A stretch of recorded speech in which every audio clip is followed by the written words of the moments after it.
Certo dia, o diabo que ronda toda a terra resolveu comparecer ao céu diante de Deus. E Deus perguntou para ele: e aí, viste Jó lá na terra? Viste como o meu filho, ele é abençoado? E Satanás falou assim: ele é abençoado porque ele recebe do Senhor tudo. Mas se o Senhor deixar que eu toque nele, ele não vai ser uma pessoa tão grata, uma pessoa tão fiel a ti, e ele vai abandoná-lo. O Senhor então fez o seguinte, porque Deus conhecia o coração de Jó e falou o seguinte: olha, diabo, você vai lá então e prova Jó para você ver. Ele não vai se deixar levar por nada que ele tenha. E o que o diabo fez? Primeiro, o diabo tocou na coisa que lhe era mais importante, na vida dos filhos. No mesmo dia, ele matou todos eles. Seja porque o telhado caiu, seja porque a casa pegou fogo. Foram diversos eventos que ocorreram. Fato é que tanto as filhas quanto os filhos de Jó faleceram, sobrando ele e sua esposa. E Jó ficou muito triste com aquilo. Só que, como se não bastasse, o diabo resolveu aparecer novamente no céu, depois de tanto rondar a terra. E o Senhor falou assim: aí, tá vendo? Você tirou tudo de Jó, mas Jó continua firme, Jó continua me louvando, Jó continua engrandecendo o meu nome. Então, significa que não é pelo que ele tinha, significa que Jó me ama pelo que eu sou e pelo caráter que Jó tem. Foi então que o diabo falou o seguinte: ó, Senhor, então deixe-me tocar na vida dele. Porque se eu tirei os bens, tudo aquilo que lhe era importante, e a vida dele, ele achou que continuou abençoado, então quero ver se tocar na vida dele, na carne dele, ele vai continuar louvando o Senhor. Bem, o Senhor permitiu, mas fez uma observação: você vai tocar em Jó em tudo quanto lhe quiser, mas poupa-lhe a vida. Isso mostra que o diabo, ele não tem poder de acabar com a sua vida se você tem comunhão com o Senhor. Porque o diabo, ele não consegue fazer com que a pessoa perca o relacionamento espiritual com Deus. Mas o relacionamento físico, o relacionamento financeiro, esse o homem às vezes se deixa levar por ele. Mas Deus deu ao diabo o direito de provar Jó naquilo que ele achava que se tocasse, Jó cederia. E o diabo tocou. E quando o diabo tocou em Jó, o que aconteceu? Jó começou a sentir os problemas que lhe sobrevieram. Ele começou a sentir a sua carne machucada, ele começou a sentir que a vida não lhe tinha muito sossego. E aí eu vou fazer questão de ressaltar alguns versículos de Jó 7, que são os versículos de 6 a 10.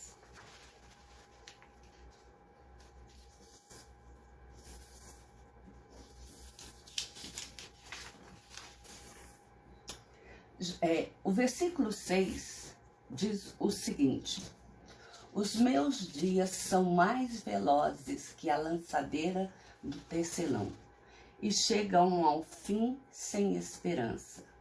Lembra-te de que a minha vida é um sopro, e os meus olhos não tornarão a ver o bem.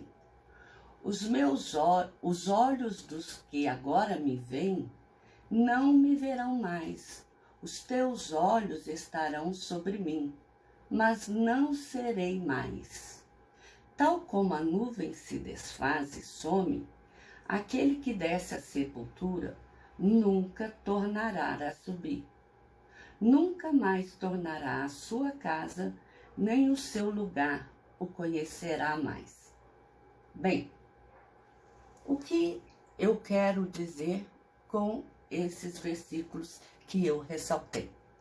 A primeira coisa é que Jó, ele percebeu que com as enfermidades, com as feridas que vieram-lhe o corpo, aquelas que criavam cascas e juntas de barro ressecavam e que à noite rachavam e feriam novamente, como diz os versículos anteriores, ele percebeu que os dias de sofrimento, eles passavam de forma mais velozes do que as lançadeiras do tecelão. Aí daí você vai perguntar, o que são as lançadeiras do tecelão?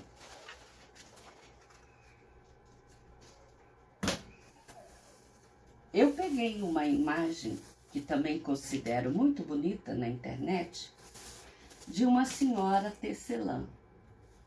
Essa senhora, ela está tecendo um tecido, um pano qualquer.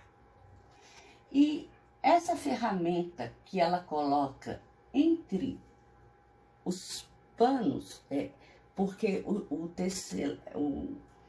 tecelão, ele coloca na máquina de tecer fios que vão se alternando. Mas essa alternação de fios, ela só torna um tecido quando uma lançadeira de tecelão, ela é passada, costurando o fio que sobe no que desce e assim sucessivamente. Esses são as lançadeiras que o tecelão usa. E no final, o tecido fica assim, perfeito. Tecido que inicialmente não passa de apenas fios, cuja os fios de linhas são passados alternadamente. O que a gente pode aprender com isso? Que a vida ela é construída passo a passo. Hoje você tem algumas coisas a fazer, amanhã ocorrem outras coisas, depois de amanhã pode acontecer mais eventos. Você pode ter notícias boas, notícias ruins, dias de sol, dias de chuva, enfim. O seu dia, ele é alternado de dias bons, dias maus, dias com muito trabalho, dia com pouco trabalho. Fato é que a sua vida é um fio que é tecido dia após dia. E esse fio de vida, ele é costurado pelas lançadeiras do tecelão. O tecelão, ele representa a figura de Deus, que é aquela pessoa que vai formar aquele tecido. Ele vai dar vida àqueles fios. Então, quando Jó fala que os meus dias são mais velozes do que a lançadeira do tecelão e chegam ao fim sem esperança, é porque Jó começou a pensar de que ele não poderia haver um amanhã, que a vida dele seria apenas um momento a ser desfrutado e que não teria mais um porquê depois. Mas mesmo quando ele percebeu isso, ele parou e pensou: lembra-te de que a minha vida é um sopro, os meus olhos não tornarão a ver o bem. Jó começou a perceber de que ele era realmente vulnerável. Jó começou a perceber de que a vida dele era muito mais do que aquilo que ele tinha, porque aquilo que ele tinha era aquilo que ele fazia para viver. Mas acontece que mesmo sem aquilo, a vida dele continuava. Mas acontece que a vida também teria um fim. E os olhos dos que agora me veem não me verão mais. Os teus olhos estarão sobre mim, mas não serei mais.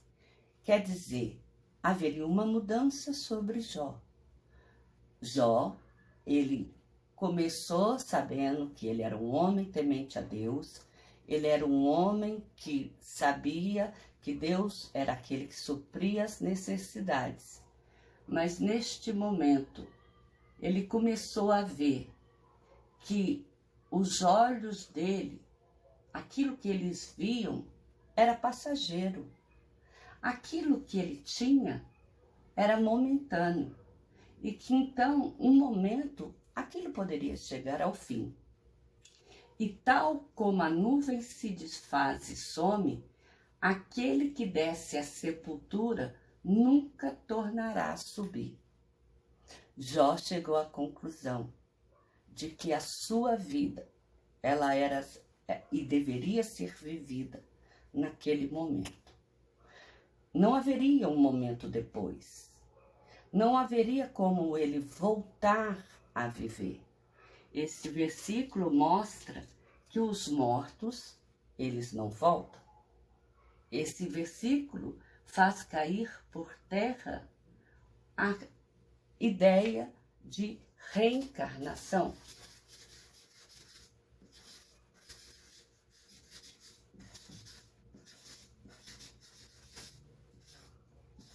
Porque Jó, ele soube que, uma vez que ele descesse à sepultura, ele nunca mais tornaria a subir. E uma vez que ele nunca mais tornaria a subir, essa seria a única vida que ele teria para viver. E nunca mais tornará sua casa, nem o seu lugar o conhecerá mais. Tem pessoas que acham que elas, quando partirem, quando elas deixarem de existir, elas poderão se regenerar. Elas poderão repensar a vida delas naquilo que elas fizeram que não foi agradável aos olhos de Deus, uma vida que ele levou que não era uma vida de bênção, uma vida que não era uma vida idônea, mas que quando ele reencarnasse, ele viria com essa sabedoria. Ele viria com uma compreensão de que o mundo ele findaria, e então ele teria que trabalhar para ele ser melhor na vida futura, que ele imaginaria que viria sobre a terra. Mas aqui mostra que Jó, no momento em que ele começou a sofrer, ele percebeu de que o momento que ele tinha de vida era aquele dali. E que quando ele morresse, ele não voltaria a subir. E que ele nunca mais tornaria a sua casa. Nem o seu lugar ele conheceria mais. E o que Jó fez? Se nós continuarmos a ler os versículos do capítulo a seguir, mostra que Jó, ele começou a reconhecer a sua total dependência de Deus. Isso fez com que o diabo, que aqui passou, e foi lá e disse para Deus que Deus só o tratava bem, e por isso Jó reconhecia que a vida dele era um sucesso, ele começou a ver que Jó não era para brincadeira, que Jó sabia que a vida dele era uma. Jó sabia que ele teria que viver a vida de forma honesta. Jó sabia que ele teria que viver a forma condizente com tudo aquilo que ele aprendeu, com a ética, com a espiritualidade que ele tinha com Deus.